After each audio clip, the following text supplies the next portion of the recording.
why given today's technological and communication advances, can the village website not also be listed in the bylaw as a public notice posting place? How much do we pay for renting this private notice board site? Rumor is that we pay money for this bulletin board. Is this true? If true, what did we pay annually for 2013 and what is the charge for 2014? The official public notice posting place has the following problems that need to be addressed. It starts 5.5 feet off the floor above a bank of 174 mailboxes. On that wall, people must crane their necks to read notices on it. The notice board is not secure. Notices can be removed and the public may miss information. Village staff have to travel to this private property and bring something to stand on in order to post notices on the board. Residents have raised concerns about the inadequacy of this posting place in the past, most recently the April 2013 council meeting, page 29, section B of April 2nd. It is my hope that council, by inviting these two communication experts to the meeting today, that you're truly interested in communicating better with residents, addressing the problems of the official posting place, as I've noted above, and be very welcome to this start. Thanks. Okay, if we can, any comments by council or by staff? No, Madam Mayor, I can respond to this later. Okay, thank you. I will then move along to adoption of the minutes of the Committee of the Whole, meeting of April 15th. Could I have council move and second, please? Thank you, Councillor Ando and Councillor Bain. Any changes, additions, deletions? There being none, all those in favor? Carried unanimously. If we can move through the business arising and unfinished business to new business, and it's a real pleasure for me to introduce Jessica Delaney, who is a principal in Delaney & Associates, a family-based business, and with coming to us with a tremendous amount of communications experience, and I know with the support of Mr. McGrath, so I'll pass it on in just a moment, just to say thank you on behalf of Mayor and Council. It's just a real pleasure and privilege to have this presentation to us at this time, and thank you to Mr. McGrath for arranging this, and I'll pass along the introduction to Mr. McGrath. Thank you, Madam Chairman. A while ago, there was discussion about how we communicate with our public, and there's a whole, I think, a whole spectrum, and I think what Jessica is going to talk to us about is a spectrum of how we communicate. And when we started talking about this, and I think there was some concern expressed, when I first got here about how we respond to the public and how can the public provide information to council, and how do we get information to the public, and how can the public feel that they're part of the community.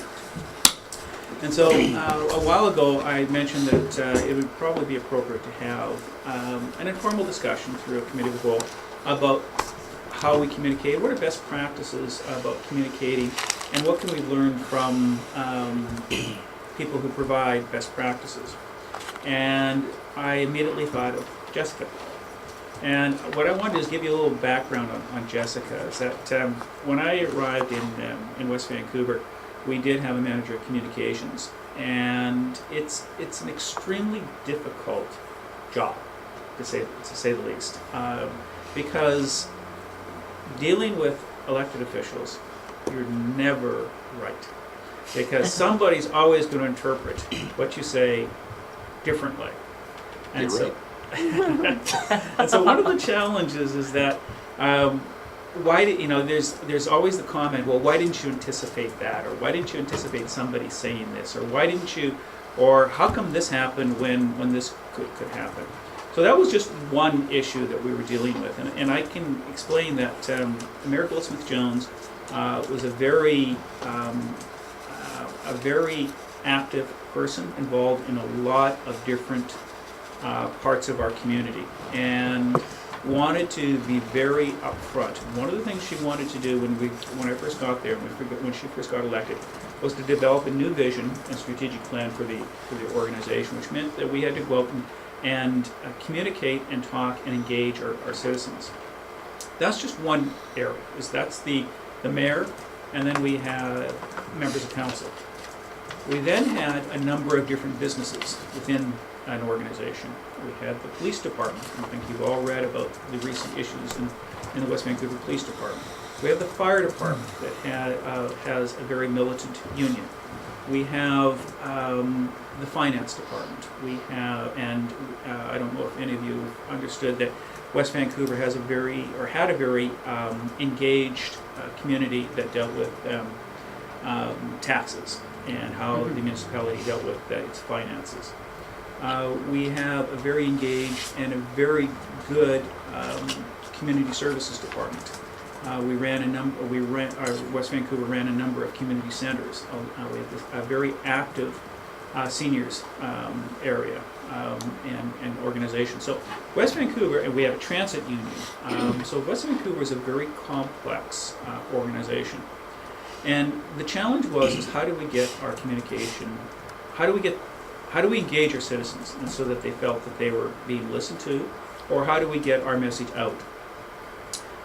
We had some challenges, and so we decided to not when the manager of communications left, what we decided to do is not fill the position right away. What we wanted to do was do a complete review of all the different challenges within West Vancouver. And so what happened is that we brought in a guy named Jess Ketchum, who some of you may have heard of, ran Ketchum Communications.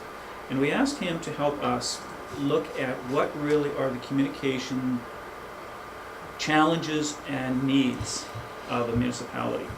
And so we spent almost a year looking at all of the different challenges within West Vancouver, but what are the best practices out there, and then tried to determine what is the best fit out there that we could get to bring in West Vancouver. We then advertised, and we were very pleased. We hired Jessica, and Jessica came from a company, which is a family company, which is Delaney and Associates, and she brought in a very professional, but a very, I think, hands-on and understanding of the challenges within not only municipality, but what people are wanting to hear, needing to hear, and how can they get their voices heard. And so Jessica very quickly came in, did a very quick but very deep strategic review of the organization, changed our whole corporate logo to so that our communications were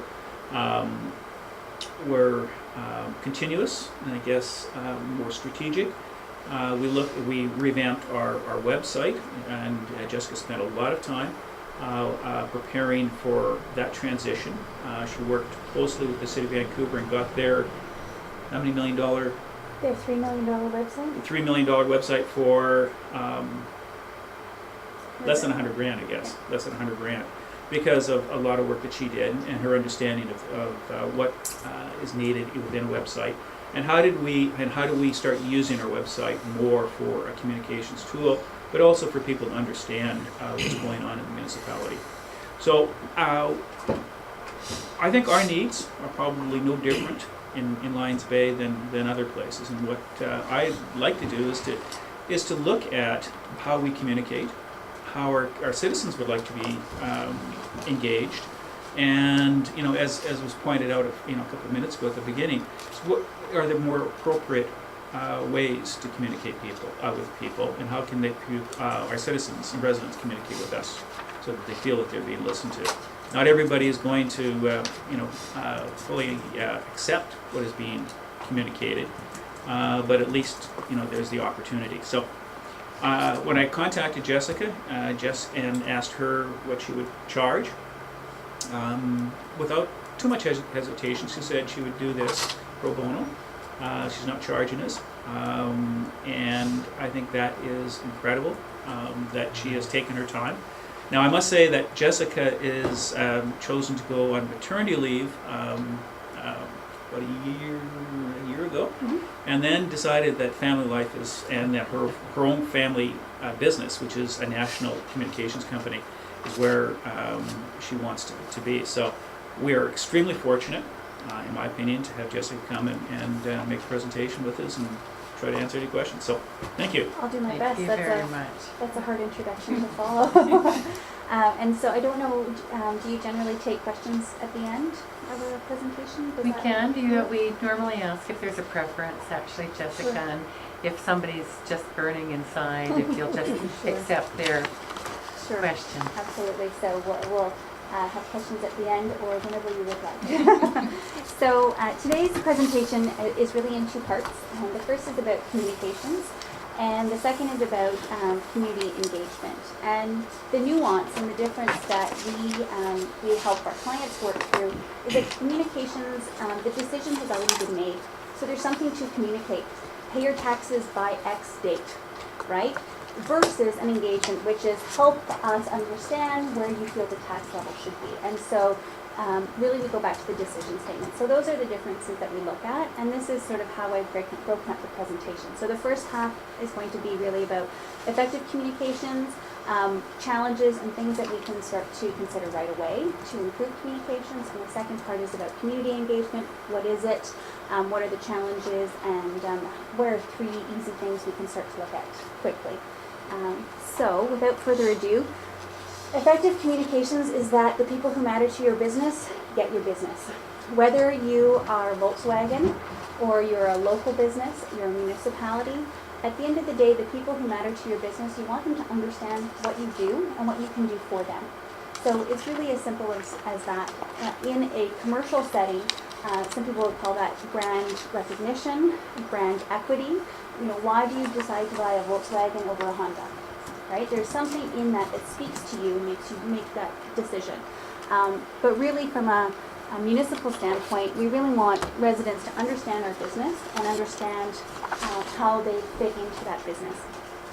The communications continuum is something that was first introduced in some way, shape, or form to me at the undergraduate level when I was doing a journalism degree at Carleton University in Ottawa.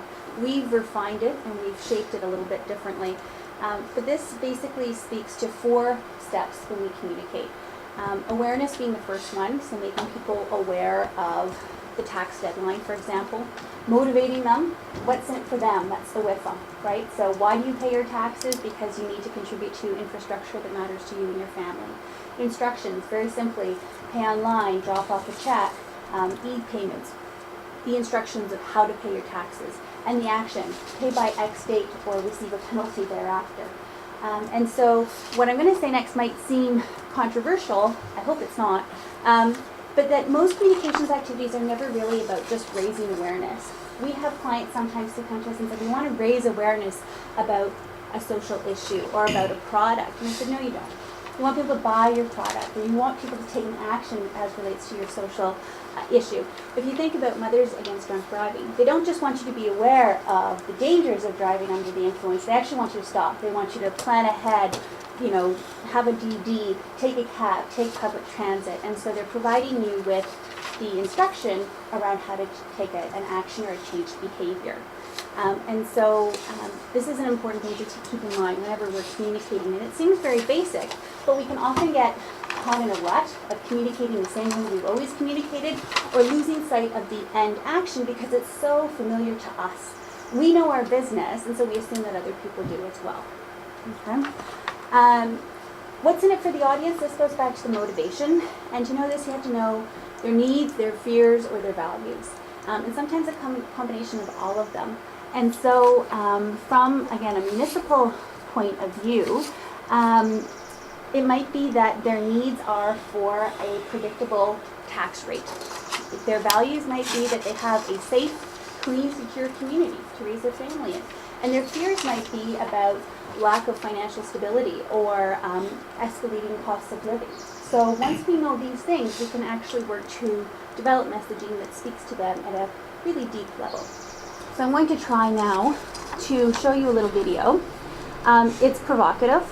And your homework when you watch this video is I'd like you to think about what the needs, the fears, and the values are, and who the target audience is for this video. And let's see if there's...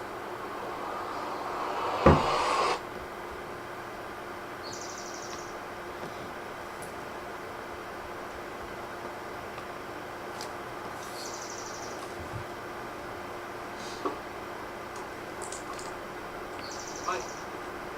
Oh, I'm so sorry. I thought there was time. He's just pulled out. I don't have time to stop. Come on, mate.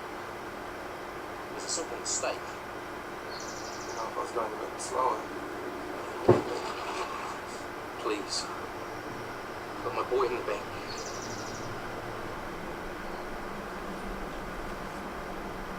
Not too fast. I'm sorry.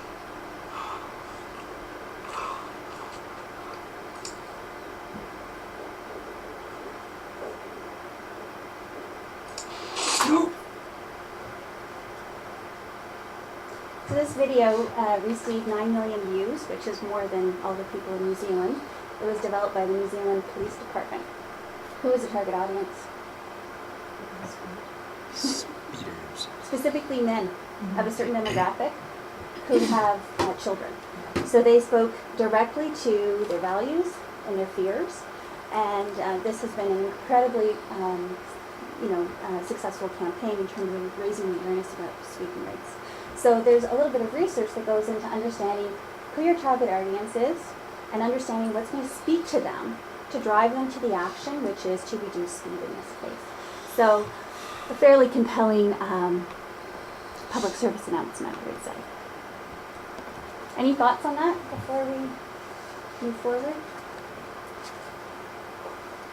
Okay. The point on this slide that I'd like to make is that there's a lot of noise in the system. There are different stats out there around how many messages someone receives in a given day.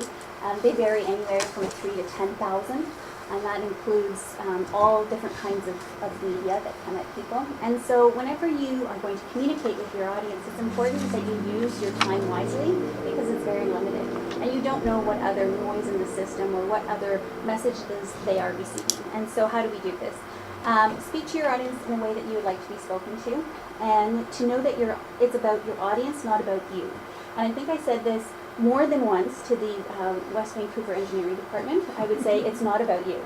I know that you think this Fangle Dangle Bridge or this water filtration system is very cool and you want to use all of this geek talk, and I would tell them you're talking geek. People don't care. They want to know, am I going to have better water pressure with clean water, and is this a renewable resource, and how much is this going to add to my utility bill? And so it's really important, and I'll say it to our clients often, don't speak geek, really speak to your audience in a way that is going to make sense and is going to be about them, not about you. Question? Sometimes messages are lengthy. That was video is a better medium than reading, or a better medium than speaking, or third person telling of the story. Is not everything can be done in bullet points or briefly. Mm-hmm. But is that the aim? I would say so. Without trying to oversimplify things that are highly complex. We started to actually do the standard public notice that has the community charter gobbledygook bit, but we would actually also place an information bulletin that would say 5 most important things you need to know about for this proposal. Mm-hmm. Its density, its location, the deadline for comment, and where you can learn more. So I think it's also about providing levels of information. For people who live very close to a development site, they're going to want to know all of the gobbledygook, the complexity, where to get the engineering report, where to get the transportation demand management, reports. The closer you are to a decision on a project, the more impacted you are, the more information you're going to want. But at the same time, as a municipality, you have a legislative requirement to publish far and wide. And so I would say that there's levels of information. We did this in Westvan with a community mailer every quarter, which has now changed to News Online. But I would say that the quick sound bite, the snapshot of the 5 W's and the H, still very much applies. It's a door opener. So, brief is better. Thank you. Well, somebody once said a long time ago, the most brilliant communicators are the ones that can communicate to any level. I think the mass of the population communicates at a lower level than talking geek, as you call it, would imply. And I find listening to some of the stuff that we have to deal with, when I get stuff from Metro Vancouver, for example, they're talking amongst the geeks, and it gets very tiresome, and to the point where you just want to toss it aside. So what you're talking to me about is music to my ears. I think keep it simple, get to the point. Well, we often said, when I was taught how to be an instructor, they said, stand up, speak up, and shut up. One of our clients is the AECL, the Atomic Energy of Canada Limited. So literally they are nuclear scientists. And we have a process of 16 revisions to go through. And every time someone adds some layer of complexity, and we've actually started to ask them, do you want people to engage? Because what you're doing is you're throwing up a barrier to engaging, right? And so you really have to look at your communications and say, does this invite people into dialogue or into a conversation? And if it doesn't, then you got to go back to the point. I think one of the comments, one of the things that one should think of is that the geek from Metro may be strategic. Oh, definitely. It's still a pain in the neck. Can I add to that? Meaning, I'm not going to presume what you meant, but strategic in turning you right off. It's a 400-page report that nobody's going to read, right? So that plays a role in a different way. But I think to Jessica's point is, do you want that engagement, right? And then it needs to be a language that is. And I've made the assumption that you all do want that engagement and communications that fosters that. But certainly I've also worked in the mining industry, and I've seen massive reports and geek talk ad nauseum as a barrier to actually engaging First Nations communities, because that's not their tradition. So I've definitely seen it used the other way as well. Okay. So we're always thinking about what is the action we want our audience to take. Being clear, be consistent, and providing multiple options. And so that's around the layers of information. And if the only opportunity is to post a letter, that's obviously going to be a barrier to engagement as well. So looking at how do we provide multiple avenues for communications to be receiving communications back. When I was working on this presentation, it was a few days before the sun run, and in the same newspaper there was this ad, which is like, closures in effect, and the key message is, avoid this area, right? Just stay away. And then a few pages over, it's like, yay, last minute opportunity, this is going to be the best run of your life, right? And so it's all about knowing your audience and their call to action. One call was, avoid this area, it's going to be chaos, you can't park anywhere, and it's the largest 10K run in the world. And the next page is, so awesome, you haven't lost your opportunity to participate, right? And so it's really important to always understand what is the call to action, and to be very, very clear on that. That's probably done by the engineering department. So I'm not going to spend too much time on the challenges. You know the challenges, I'm sure, better than most. And I think what's important to note is that the challenges, whether you're Lions Bay or Vancouver, are the same. It's a matter of scale. And so lack of time, money, and staff are a challenge. And never have I had a boss or a client who said, you know, we've done enough communicating. They've told us they totally understand our message, we're just going to stop. That has never happened. So to know, you know, there is an infinite amount of communications you can do, but resources are finite. And so how do you make those decisions is actually quite important. Some of the challenges for municipalities specifically is that a lot of municipalities think that residents and businesses know what they do. That's not often the case. I would be very curious to know the awareness levels around the percentage of people who have a sense of their RCMP contract and how much is paid by their property tax. I don't think that there's a high correlation there at all.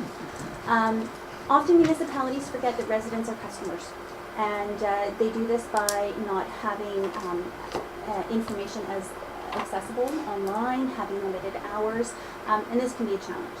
And finally, one of the last ones, and I saw this when I worked in Whistler, I was a senior communications officer there right before the 2010 Winter Games, and often the municipality thought that managing their reputation was outside of their control.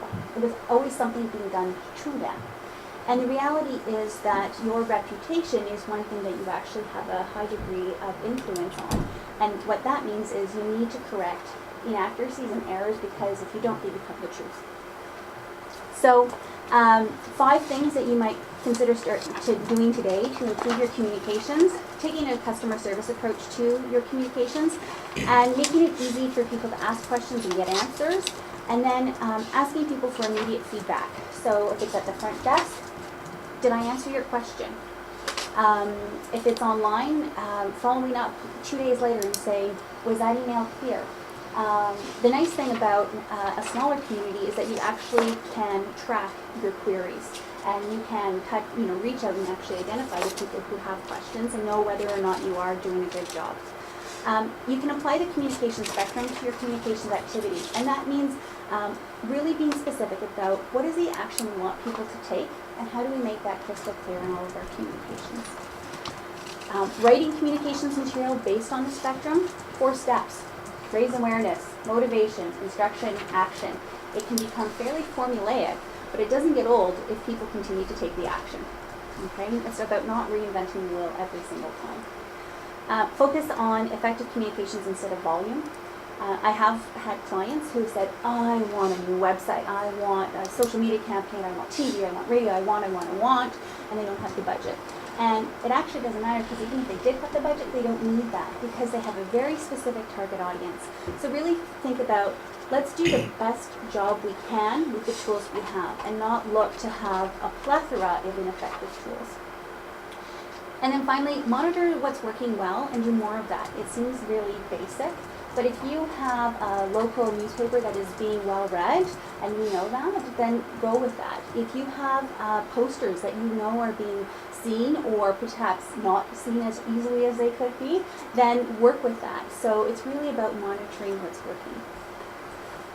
So I'd like to now move to the second part of the presentation, and there's always going to be time for questions.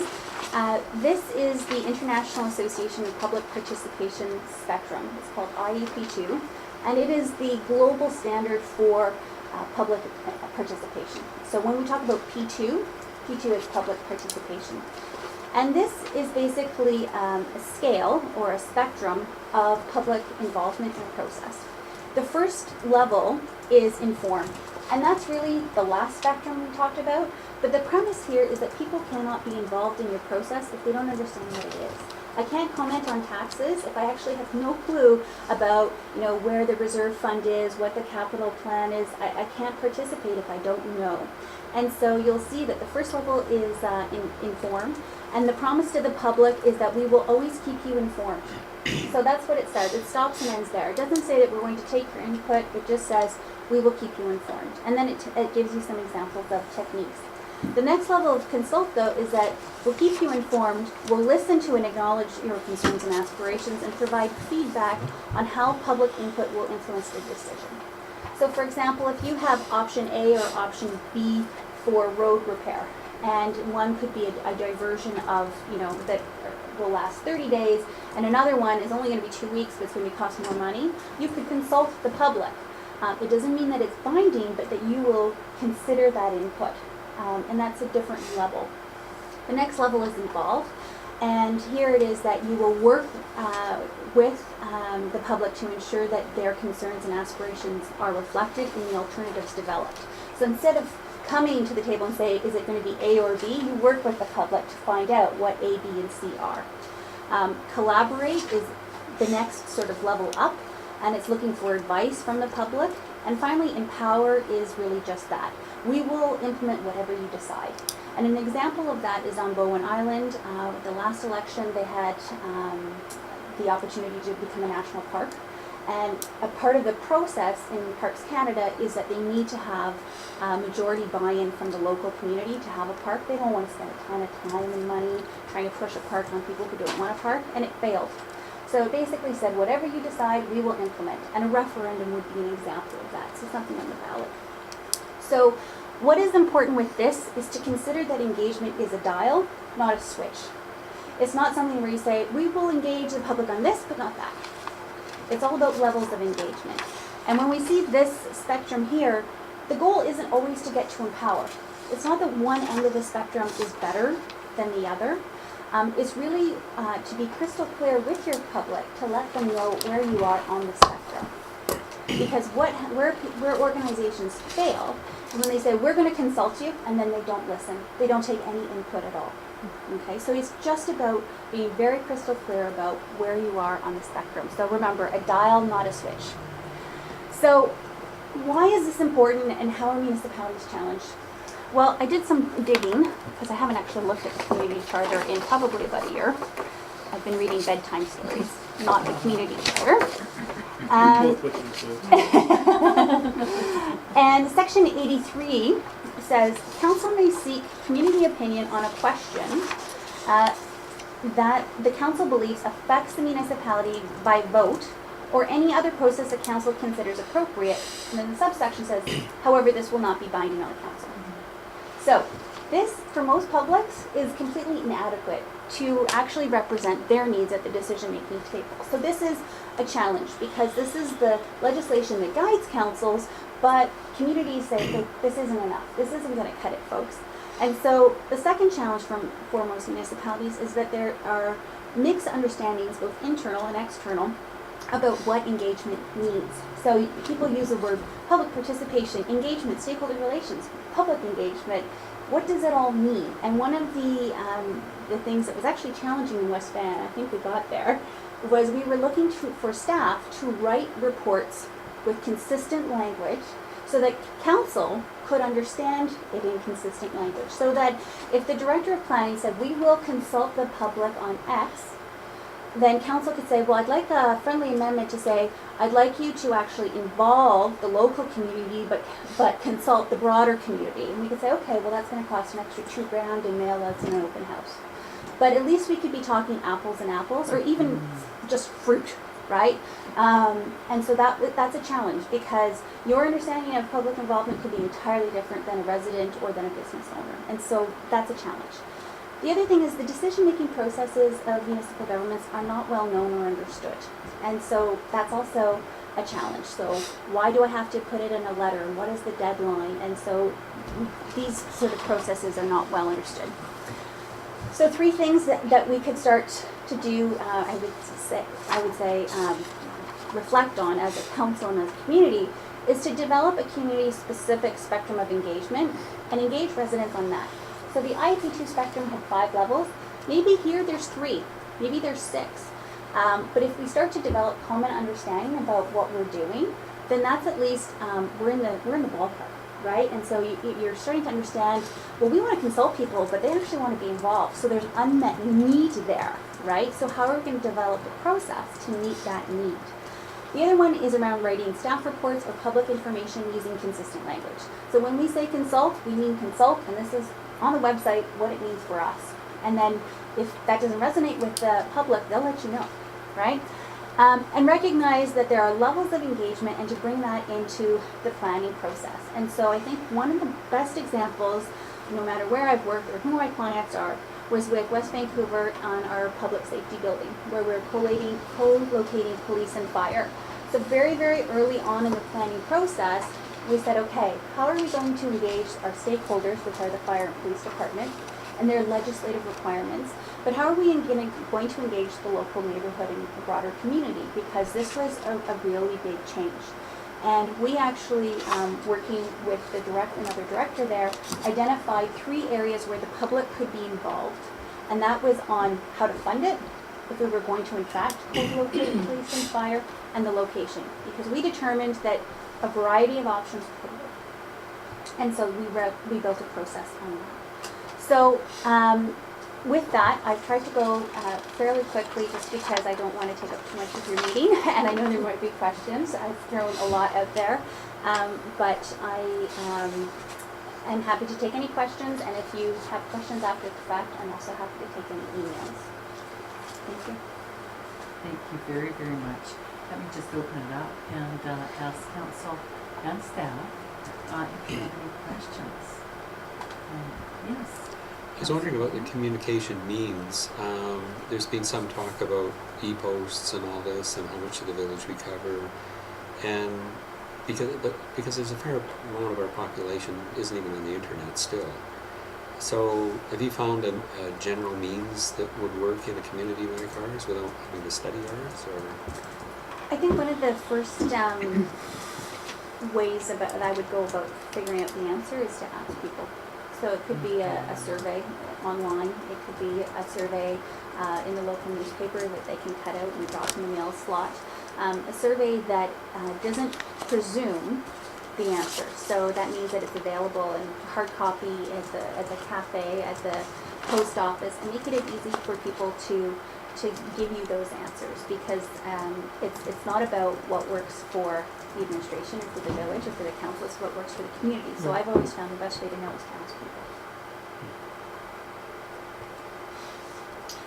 Well, one of the challenges that I think in any organization, Jessica, thank you very much, because I think you've hit a lot of the questions we're dealing with, is when we were in West Van, one of the things that weren't included in the staff reports was an implementation plan. And so what Jessica suggested is that in every staff report, regardless of what it was talking about, it had not only the reference to the strategic plan, and why this report came forward, but how is this recommendation going to be implemented?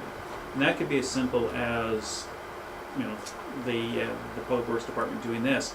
But there's a lot of things, as Jessica said, that different departments were using different languages. And what Jessica really was successful at is getting people to speak the same language. And I think that's a real challenge in a diverse organization, but even in this organization, is that we need a glossary, and we need to get people to understand what that glossary, what the definitions are.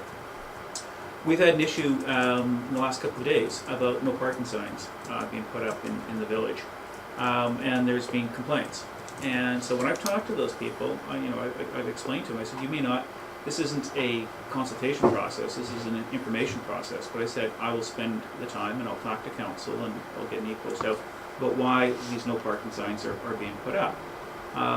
Once you've had a chance to talk to people, people seem to understand and calm down. What we didn't do is go out there and advise the public what we're doing. And so that was a mistake that occurred here. But we now have to go back and rectify. There's good reasons, there's good rationale, but we didn't spend the time, I didn't spend the time explaining what they were. And and I think once you've done that, people say, oh, okay, or I don't like it, but the decision's been made, whatever. Or did you really think of something like that? So there's once we start moving, the land use master plan, for example, we have to be very clear on when that comes forward, what we're going to do with it. Are we going to consult with the public? Are we going to inform the public? Are we going to, as Jessica talked about, is look at that spectrum. And I think no matter what we talk about, when we're going to close the village hall, for example, for 3 days, as we move, we've got to explain to the public why we're going to close it down, what alternatives we're establishing in order for the public to answer or get questions answered, to pay their taxes, whatever, pay their bills. So we can provide them with as much information as possible. What Mandy did when she first got here was look at our website, and what is not included in our website, what information can we put on our website, can we keep it current, how much time is it going to take to keep it current, what information should we be putting in there, what information do people really want to have in there. And one of the things we also want to talk about, that Jessica was talking, made reference to, is the different methods that we communicate. And I think Carol talked about just at the beginning, is where do we communicate? And I think that's what's going to be the catalyst here, is that are we communicating in the right places with the right vehicles? And we can communicate forever, but we just have to be clear of what we're going to communicate. So. If I can jump in, one of the, when I was in Whistler, I worked very closely with VANOC, the organizing committee, and that was a learning experience for sure. One of the terms that they used, which I love and I've stolen it, and you can all steal it, is called creating an environment of no surprise. So people don't like surprises. They don't like seeing no parking signs in places where they've always parked. And so one of the questions is, how do we work to create an environment of no surprise between staff and council, but between the organization and the public? And funny enough, I have a cabin in Pemberton, and I was going into the liquor store, and they're raising a barn right beside the tracks, so between the tracks and the liquor store. And there's a whole bunch of parking blocked off. And I was like, well, I love this barn idea, but are they taking away my parking? And I turned into the stall, and there was a sign that says, don't worry, this parking spot is coming back once the barn is up. And they had probably just had so many people saying, well, I love the barn, but I want my parking spot right in front of the liquor store. I don't want to have to walk 100 meters for my wine. And so I kind of thought, how simple and proactive is that you literally turn into these very coveted parking spots, but all along the fence, it says, don't worry, the parking's coming back. And so that just goes to, I wasn't irate. I'm not someone who gets irate on weekends anyway, but it kind of just diffused any feeling of not knowing what's going on, because I immediately knew, don't worry, the parking's coming back. So a simple example, but one that, parking hits everyone close to home no matter what community you're in. What about people who ask the same question over and over again? So I think that a lot of the times that means that the answer they've been given hasn't met their needs. So sometimes people might seem irate about parking, but actually it's the fact that there was traffic on the way to that parking spot, or there's something else that's going on. So I think it's asking it in a different way. So if people ask the same question over and over, I would try and say, can we rephrase that, like, what is at the core of what is making you unhappy with this situation? Because I think a lot of the times it's actually not about the thing that is right there. It's a different way. So I would try and reframe. And a lot of times I would say, well, what does a win look like for you? What does a win look like? Because a lot of times people can't articulate that. Mm-hmm. I think that's true. Right, so if they can't articulate it, how could you possibly serve that unmet need? So if people can articulate it, then that's a place to have a conversation. Excellent. So Grant has my email address, which he can share with all of you if you have any other questions. I hope this was helpful to you, and do give Grant some feedback, good, bad, or indifferent, and he will let me know. And Jessica, thank you very much for coming. I know that you've taken time out of your family life to come here, so really appreciate that. And I found it very important. Maybe I can say that. Oh, I'm sorry. No. Yeah, maybe I can say that one of the things that I realize that you're saying are things that make a lot of sense. That they take us to an intuitive sensibility, right? But that we have to remember that and then act on it and create our procedures based on that. So that what we know, no matter what side of the coin we're on, that we like to, be communicated if we can, to be informed, etc. So at the most basic of those, being informed, and not creating an environment of no surprise. I think it's about rigor as well, bringing some strategy to why you do the things you do, instead of just going on gut or on history. Yeah, and creating clarity and repeated, clear, same statements. Yeah. Thank you very much. Anything anybody else would like to add? Just a big thank you. It sounded very useful, very, right on. I've left some pens for council and one for you, so you can see the light. Yours has So the we light. can write our communications.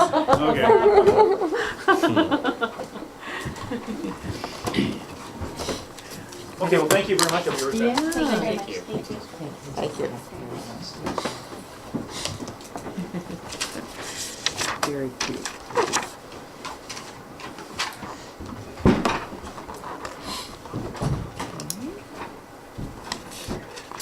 We'll just wait a moment.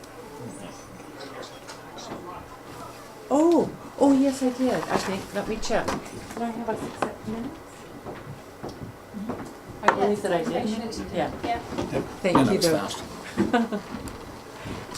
Thank you very much. Maybe what I can do is ask Councillor Ando to locate here, because I think that the next presentation or interaction is by Ms. Wozni, and I don't know, Mr. McRadu, if you want Right. Ms. Madam Wozni at the table. Right. I did whatever you feel comfortable with. What I wanted to do is again, Cheryl has, has got probably the major,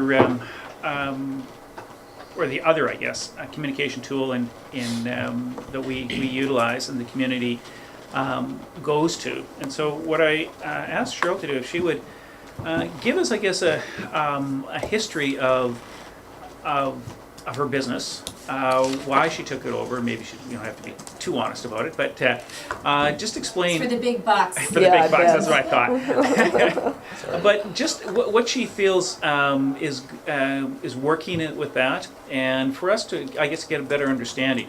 This game, it's a matter of communication, and how do we engage? And certainly through your both your print and your email, there's engagement. Okay, maybe I can say this, Wozni, thank you for being here. Would you prefer to be at the podium No, I'm or at fine. the Yeah, I'm table? fine. Are you fine? Would you like to move Okay. your podium Don't up see a the little legs bit? shaking behind Cheryl, here. you're secure there. You don't want to come forward a little? I'm good. Okay, great. Well, afternoon. welcome. And thank you for being Worship, here. Mayor Broughton, council members, and our Village of Lions Bay administration. Thank you very much for the invitation to speak today to the Committee of the Whole. For those of you who don't know me, I think might be one in the room, I'm Cheryl Wozni. My company, Concentric, publishes the Lions Bay Community News magazine and the Lions Bay Community News web portal. And I'm here at your invitation today to share information with you about our publications. I'm going to start with who we are and how and why we got started. I'd like to also speak about our value in the community and to the Village of Lions Bay, and then I'll close essentially sharing how it is that we work together. Our village is unique. Our community was served since its inception in the 70s by a monthly publication called The Seagull. And it contained info and opinions provided by residents, community groups, our emergency services teams, and our village office, who shared the minutes of our council meetings and various other pieces of communications related to municipal government. In 2006, 1 month, it wasn't in our mailboxes. And the next month, it was in our mailboxes. And so on and so on. In the absence of information at that time, what was happening was we had disinformation. It was a very unsettling time. It was very disconcerting to witness the anxiety of residents who felt that they didn't know what was going on. During this period, when we were not communicating with each other, I suggested to my partner that we try and assist our community. After many months of existing in an information vacuum, our community was launched. The vacuum in our community, we launched the Lions Bay Community News Portal in April of 2007. The idea of providing a communications opportunity and a tool for everyone who had been served by the Seagull. We received positive feedback and good engagement, but we were missing a certain segment of our demographic who are not internet engaged, as you mentioned earlier today. So in September of that year, in 2007, we published the first print edition of our quarterly magazine. The combination of, this was it, published that in 2007 to pick up where the Seagull had left off. And you can see at the time the idea behind keeping people kind of feeling like we had sort of a similar vehicle, a similar continuity. We are now preparing for our 29th edition of our quarterly magazine. And the combination of our print and online publications fits our community and works across all segments of our demographic. And we are thrilled, really thrilled with the engagement that we have from everyone. Our publication is a showcase for the community, as well as a convenience tool for getting information to and from the public. We are not a news reporting service. Reaching out to everyone, we embrace the citizen journalism model, and we have a governance model of a local editorial board comprised of interested residents who help us shape the content for each quarterly print edition. The publications are committed to the following guiding principles, values which we still hold today, including, from 1 to 11, the needs of the community, to inform, involve, and inspire, sustainability, social equity, social responsibility, continuous improvement, cooperation and collaboration, fairness and choice, safety, confidentiality, and privacy, service excellence, giving back to the community. So what is our value to the community of Lions Bay and to the village of Lions Bay? Ostensibly, our publications started from a belief in providing good communications for Lions Bay. We have an engaged readership. We receive great feedback on our publications. Our readers tell us that they enjoy keeping up to date with what's happening in the community. We bridge a lot of divides that wouldn't happen otherwise. We recognize accomplishments, our losses of loved ones. We feature our achievements and our challenges. We focus on topics such as the environment and our special interests. We share calendars and events, letting people know about activities and happenings here and in the Howe Sound region. We share stories and pictures about life in the village and life outside the village. We play a part in the social fabric of Lions Bay. I'll share with you some of the things that readers say about our publication, and these are mostly, we often receive compliments, mostly through the email communications, and the first one I'll share with you is from Rafe Mayer. That is one hell of a community newspaper, as an exclamation mark. That's right. This issue is a very good balance. The paper is a first-class effort, and my sincere congratulations. I have another comment here from John Dudley.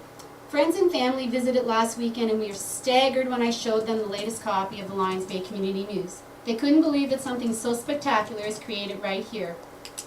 And I'll close with a comment from Ruth Simons. The Lions Bay Community News is a great read. Good job on bringing together all that content, and thank you.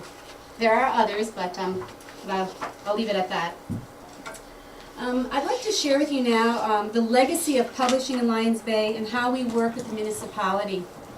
In the past, with the Seagull, the Village of Lions Bay paid to include the Village of Lions Bay Council meeting minutes and other content related to operations, activities, and the like that affected the community.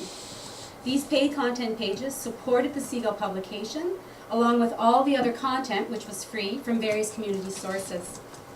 In the same fashion, the Village of Lions Bay pays a fee per page for the municipal and the community services sections of the Lions Bay Community News publications.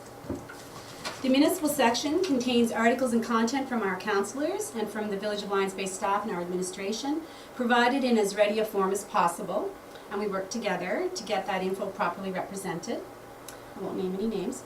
In the community services section, as in the municipal section, we facilitate the procurement process for content from various community groups, including the local public announcements, content for and from the ESS groups, from the library, from the fire department, from our events committee, from the historical society, and others as are addressed in our contractual agreements. We maintain a contact database of 175 contributors, and that is a growing list.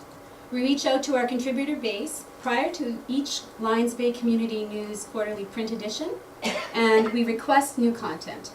We work with our editors, our contributors, and our authors to compile and prepare this content for each edition. This content is also published online to coincide with each magazine publication date. And in addition to our magazine, we also publish new content online on a daily basis as we receive the information.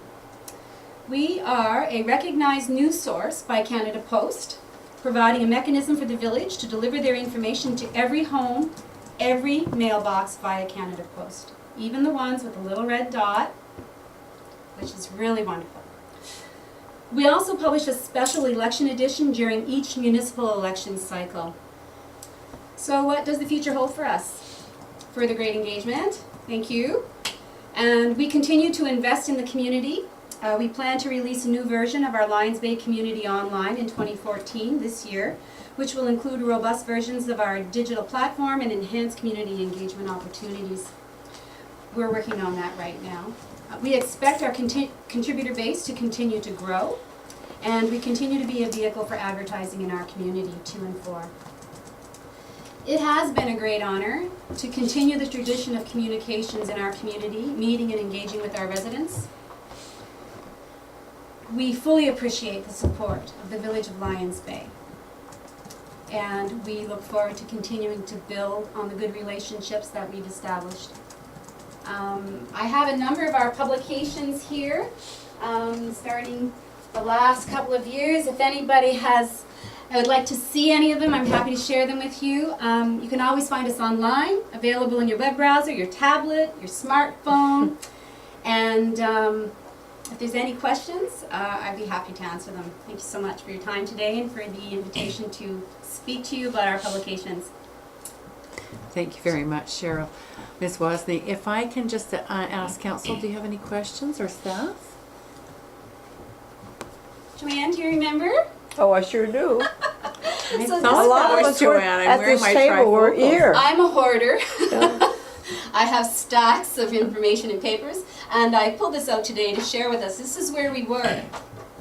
This is where we are now. Yeah. Right. The back of the Seagull, we had our little homegrown directory, Yeah. and of course we tried to replicate that in the back of our magazine, hopefully engaging our community with the same types of homegrown services with a little bit of a different flavor. This was, I believe, the very last Seagull that I would have received in my mailbox. I knew that'd change a little bit, and as we started, our intent was to get engagement by not being too different in the sense of what people had been used to seeing. This was the format we started with in 2007. It wasn't very long before we went to glossy, and of course you can see now this is a completely different product in a sense of what we started with and where we are today. So we're really thrilled, keep working at it, and it is very rewarding working in the community and communicating with so many people on so many topics and keeping that flow of information and that exchange going. It's a really interesting role, and it's fun. So thank you. Thank you very much, and thank you for advancing the communication so tremendously. You're very welcome. Councillor Bain? Just one question. Do you record how many hits your website gets for the online version? We do have that information available. It's not information that we generally share. I can say that in our statistics, when we look at our Google stats, we typically have over 1,100 unique viewers every month in a monthly cycle, viewing between 5,000 and 6,000 pages. And so those hits are fairly constant. Of course, during the publication cycle, during the time when our magazine essentially hits the post office boxes, that does drive traffic, but I think it's sort of a two-way street on that. So we do have stats. They're very high. Some content sections get better engagement than others, and what I've really come to realize is that you mentioned earlier about engagement, and we're talking about video, and video is engagement, but the truth of the matter, engagement, the strongest engagement that you will get, be it on a video or any piece of content, is imagery. And recently my partner and I, just on the weekend, were in Victoria for the social media conference. I was there, and Joe was speaking at that about marketing models and whatnot for engagement and for corporations and businesses and nonprofits. And there was a speaker there that was working on Instagram, and they were pulling out the statistics on that. And so we know that pictures really engage with people, which was a part of the reason why we went to this model of our community is beautiful. And there are so many people that take beautiful photographs and share them with us, and for this we're very grateful, but we believe that that is a strong level of engagement, provides a strong level of engagement. People are proud to look at the product, and they're proud because when they open it up, it's like, oh, there's my stuff. So I hope that answers the question. Anything else? Thank you very much. Is there anything else to add? I know that one of the comments that was made was just us wanting to, made earlier and made before this meeting, was the thought about the migration, not from print, but to our own website for... The print product drives the publication. Oh. Getting engagement is a many story. It's a step. It's like we consider it a marathon, not a sprint. Yeah. That's how we look at engagement in any opportunity that we're developing on our business concentric when we look at that for a client. And it's a very delicate role, but it's there's steps along every path that you take that you have to hit those marks, and you measure engagement in various ways. And Totally. Yeah. so One of the things that I've come to recognize is that we're all creatures of habit, and I think people tend to go where they feel comfortable with, and so that's why there are designated spaces for the municipality to I guess, communicate with the public. And what what Carol's saying is that one location may not be the best. But when we started playing around with this, we started looking at the number of different locations and a number of different ways that the village communicates. And so when Mandy and I were kicking this around, we have your publications and website. We have the opportunity to communicate through the annual report, which is a legislative requirement, so we can get information out there. We send out tax notices and utility notices, so we can send out notices and provide information that way. We have our website that we can provide information to. We have e-post that we provide information to. We have our monthly newsletter that we provide information to. We have 4 kiosks, 3 kiosks? 3 kiosks that we can use to provide information. We have the sandwich board that we communicate with our public with on certain instances. When we had the emergency, when we set up the emergency management office, we had a telephone call out that could be used for communication strategy as well. So we have different forms of how we communicate. And what I was hoping that today is for us to, I guess, think about how we communicate, what is the most effective, which are perhaps redundant, and which ones should we sharpen and focus our energies on and our dollars and cents on. I must say that Mandy has done a great job on our website, and I know, working with Jessica and trying to get people to use the websites more and more, that is a vehicle that is going to be coming. It will continue to grow as more people use the internet and websites. Some municipalities get, they buy their tickets, they pay their bills, they pay their utilities, they can pay their taxes, all on the website. So there are different ways that we can deal with it. They are now talking sometime in the future about web voting. So that is the future that's going, and so there's a number of things that we should be thinking about. But we also have to recognize that we're a small community. We have limited time, i.e. staff time, and limited resources. So what is the best investment we can have to provide notice to our, and I guess consultation to our public? Well, one of the things that Ms. Bosney raised is that the community news is capable of going to every resident. It is. And that, I believe, provides a very consistent vehicle. So the different vehicles that we have, such as e-post, our own website, for example, if we were doing a survey, it would make sense for us to do the survey on our own website. It might be echoed in the community, but it would make some sense to be on our own website. But looking at where the e-post or the village update doesn't fan out to the whole community as a whole. Yeah. We have 175 on our contributor list. Our database of users, people who've registered for our site, is over 450. So I don't know what the numbers are on your village e-post, but I do know that with respect to pushing information at people, we find a combination of a banner that's sliding on our banner page. The current site has a different function than the new site is, but currently, when we load something into what we call the content well onto the home page, when I say I can post an e-post on the home page, we know that it's people, don't take this the wrong way, but it's the sheep thing. And it's like, it's right there, so they're going to go right there. And people don't really go deep unless they have a need, right? Unless they have a need. Our background of Concentric, I'll just share this with you, how we got started and why I felt compelled in 2007 to divert energy from our company, per se, to provide a portal for this community is that we had been working with Industry Canada on the $100 million Future of Smart Communities project. We felt that the knowledge that we had gained from working with the goals of 25 communities across Canada and BC would be applicable for our community.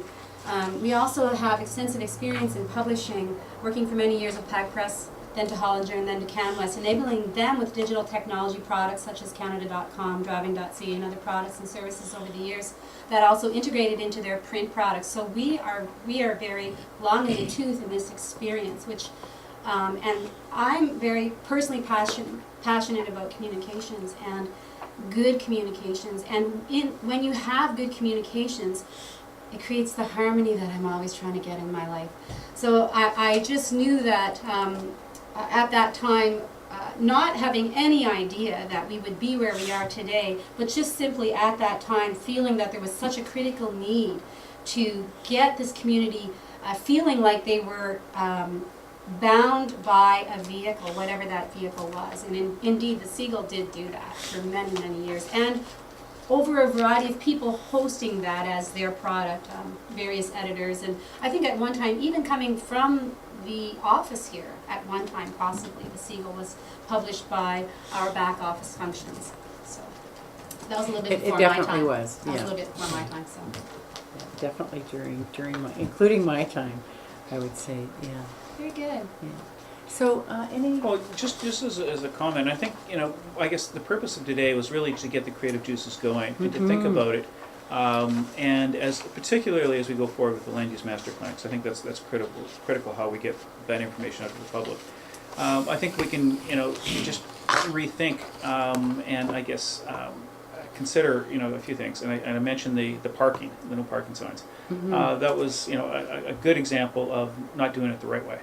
And that was really actually a test for today, but that's not quite true. A learning for today. Learning for today. But there's other things that we can do, and I think what I want to do is have you think about it, maybe at a future meeting, or I can come back and we can just try to refocus what we're going to deal with. Some communities, and I'm sure you're probably sick of what happens in West Vancouver, but West Vancouver spends a lot of money on communications because there's a very engaged community there. And every year they do what's called a value for services survey. And they had Synovate come in, and they do they put a number of questions to the public, and it's either through a telephone survey or, and it started going through the web survey, on how do people value the services. And that really is a gauge and a thermometer on how the budgets are prepared the following year. And it allows each department and the council to understand what people perceive their services, and I guess how they perceive their bus service, their police department, things like that. When the council in 2010, there were some questions about whether in fact they were getting the right answers, and so they actually created what's called a value for services working group. And the mandate for that working group really was to look at essentially what we're talking about here, but all the different ways West Vancouver communicated. And this binder is an example of different ways West Vancouver communicates and where they spending the money wisely. For example, there is the proposed budget. And so this document was prepared every year until I got there.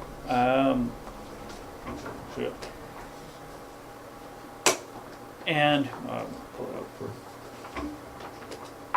this document was prepared so council and the community can understand what was in the budget. That was very time consuming. By the time we got this completed, the budget had essentially been approved. And so, the question we pose is, this is a hell of a lot of staff work for something that has really no meaning, because the budget is essentially been passed by them. And at times, this was actually created after the budget. But it was something that had always been done. And so therefore, it continued to be set up. Then, and I argued, and we pointed out, saying, well, why prepare that when we've got the annual report? And so this is their annual report. Then they started saying, okay, maybe we should do a mid-year operating review. And so they created, they thought, okay, that would be a good idea, so create a mid-year review. Then they said, okay, well, let's get each department to start looking at it. And so what was happening is that the challenge was that preparing a budget Mhm. is very time consuming. And then you start preparing other documents on top of that. And you start layering things on top of your work, daily work. And what became very time consuming for all of us is that we didn't believe we were spending our money wisely, nor our time wisely. And so we sat down with council and we said, and the community, we said, look at how do you want your communication, how do you want to be engaged? And I think that took a long time. A lot of people, what was really happening is that there was a small percentage of our community that were asking really tough questions, which are okay, but we were spending a hell of a lot of time answering those few questions. And what was typically happening in many communities, and I think I've said this before to council, is I believe in the 20-60-20 principle, where a lot of communities spend 20% or a lot of their time, 80% of their time, with 20% of the population who they like and try to answer and respond to them. They spend a lot of time on the 20% of the people who will never support them, never understand, and will continue asking the questions, trying to answer those questions. And then they neglect the 60% of the public that really just want information. And so what in my opinion, in my experience, is that we should really be providing as much information as we possibly can to that 60%, because they're the ones that don't really come out and ask those questions.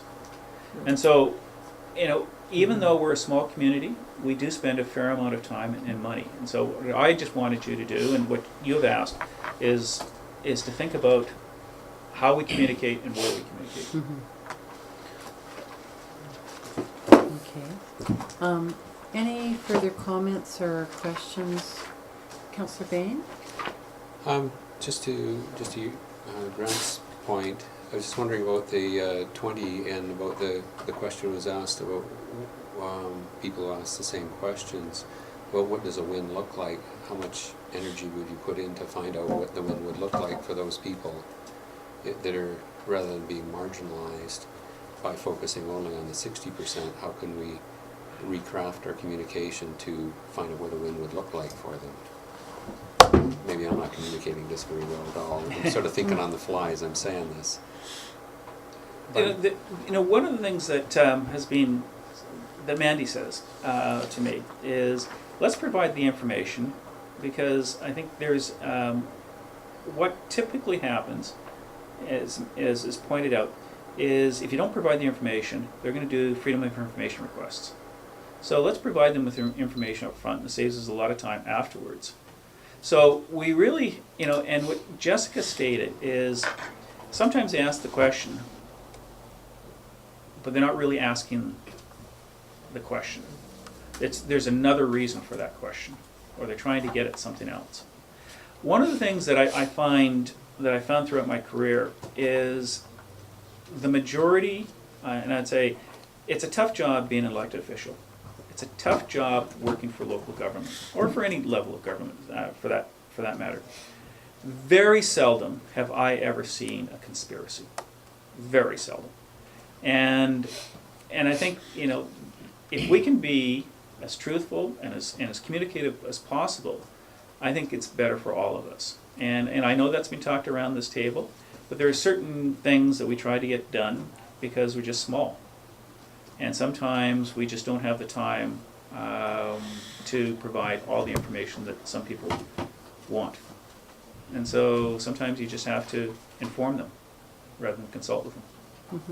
Maybe one of the things that I'd like to say to this table, and maybe should have said when Jessica Delaney was here, because she said always correct the incorrect, and my political training when I ran provincially was absolutely that.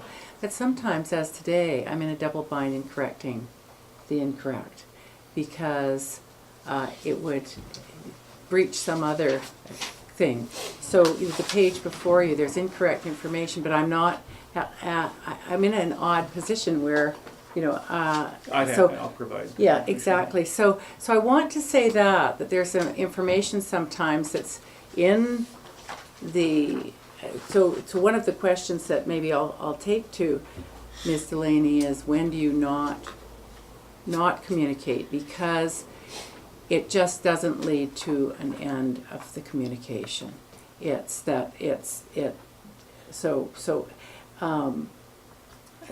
Well, they do say in social media Yeah. that it's like, say, on a restaurant review, Yeah. someone makes a bad review on your restaurant. Yeah. If you don't address the fact that there is that negative comment made on your restaurant, it can be something, it's something simple like,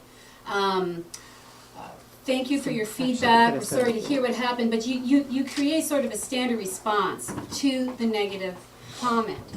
Not a standard response, but something that will indeed address hopefully what the issue is, but depending upon the circumstance, not saying anything leaves that question there. Like, I'm just speaking now from a general public perspective, not as a publisher, not as an editor, only as a person. When I see a negative comment, I mean, you know, as a thoughtful person, you're going to read between the lines of what someone's saying, And take that, you know, Yes, but of yet course. indeed still required some sort of, you know, a response. I Right. don't know.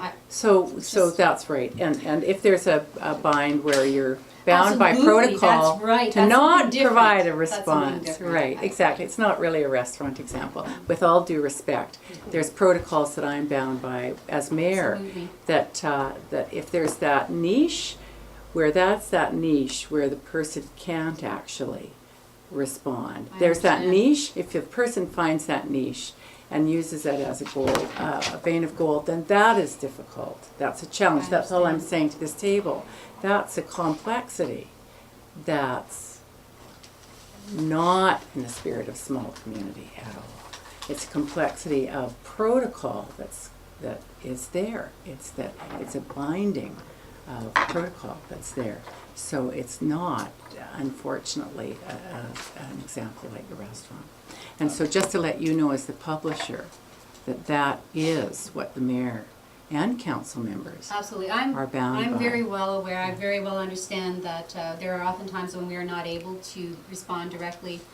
Ultimately, I think that within an administration, they typically are knowledgeable about what they are able to and not to say, and you know, will and do and act accordingly based on those situations.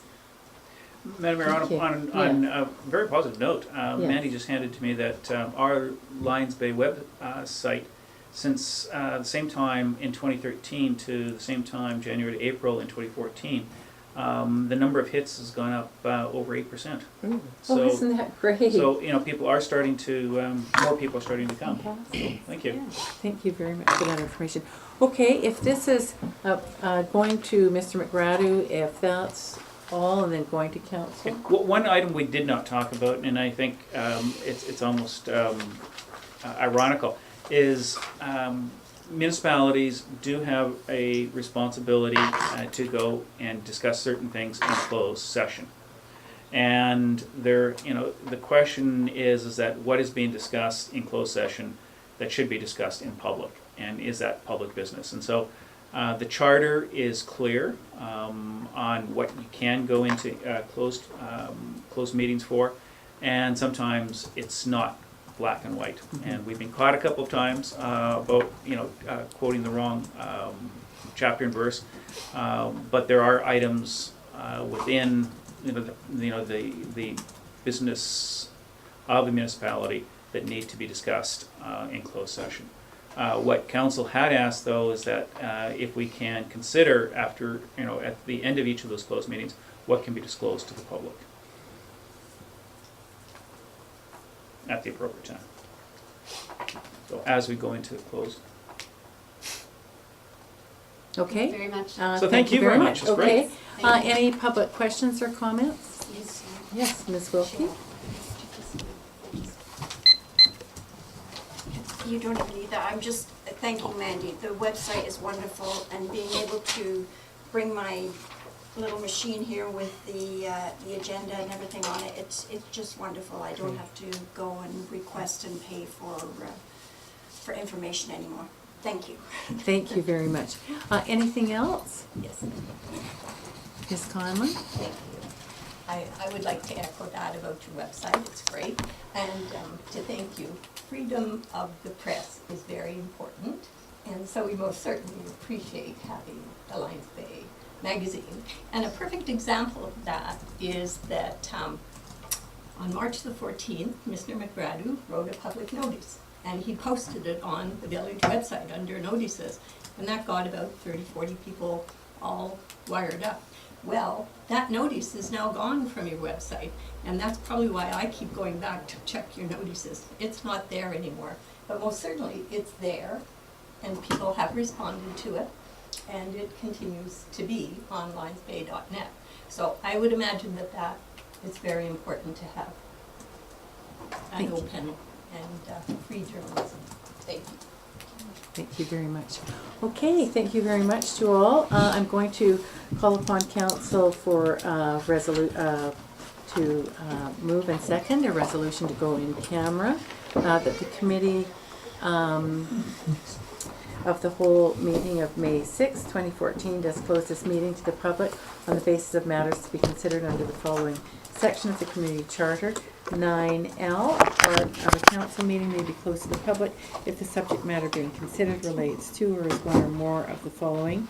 K, negotiations and related discussions respecting the proposed provision of a municipal service that are at their preliminary stages, and that, in the view of council, could reasonably be expected to harm the interests of the municipality if they were held in public. Could I have a mover and a seconder, please?